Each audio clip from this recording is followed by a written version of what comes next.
I know he was a good Christian man because he told me that he was a good Christian man. He also told me that there was one thing wrong with this camper, and when I got that one thing figured out, I was going to have myself a real nice camper. And I never owned a camper before, and I didn't really know a whole lot about campers, and I had a little bit to figure out. And so I just took his word for it because he was a good Christian man. Why would he lie to me like that? So I gave him money and he gave me the camper, and on the way home, in the front left corner, it started doing this. That's inside. I was looking out the window and I was like, well, surely this must be the one thing wrong with this camper. And it was. It was the start of something beautiful. I started to figure out that while I didn't know anything about campers, I was going to learn a little bit about campers. I was going to learn a little bit about myself, and I was starting to think that maybe he wasn't nearly as good of a Christian man as he had told me that he was.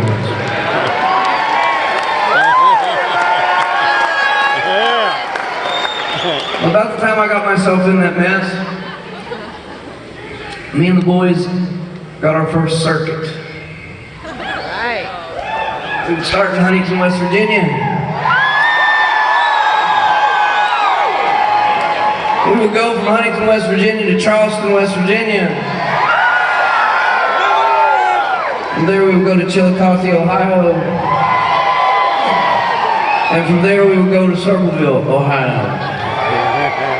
Yep. I got quieter there in Circleville. It's a cool town. Anyways, the first time we went to Chillicothe, we met an individual who was kind enough to give us a big bag full of gummies. And he wanted to party. And I didn't want to party, but I didn't want those gummies. So we hung out a little bit, we had a couple beers, we laughed, we cried, made some memories, took some pictures, and then we took the gummies and we went back to our hotel room because we had a big day the next day.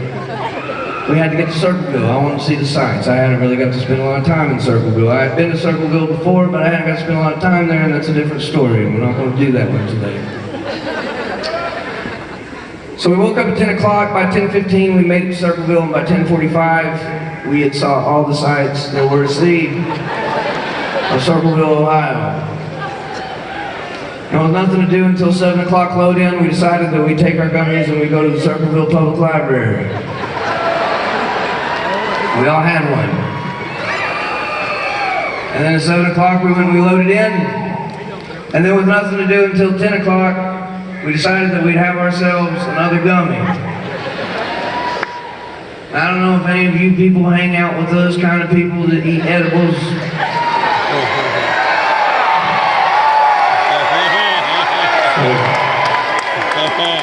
So you know somebody.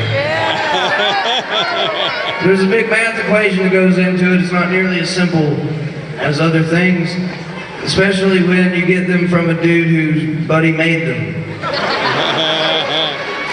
There's a lot of variables to it, you know, like how much have you drank today, how little have you drank today, how much have you eaten, how little have you slept, how do you feel psychologically right now? And for some reason on that particular day, my edible threshold was somewhere between 1 and 2. And it was terribly too late to do anything about it. So I got up on stage and I couldn't have told you my name, I couldn't have told you my father's name, I couldn't have told you the chords that went to the words that I couldn't remember anyways. And in an act of desperation, I turned around to this fellow on the drums, Mr. Hot Rodney Elkins, and I asked him if he wanted to play some songs.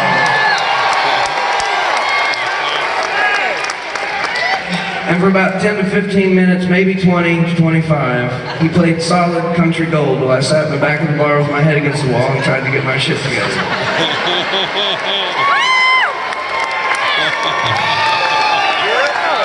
And that particular gig has nothing to do with this song.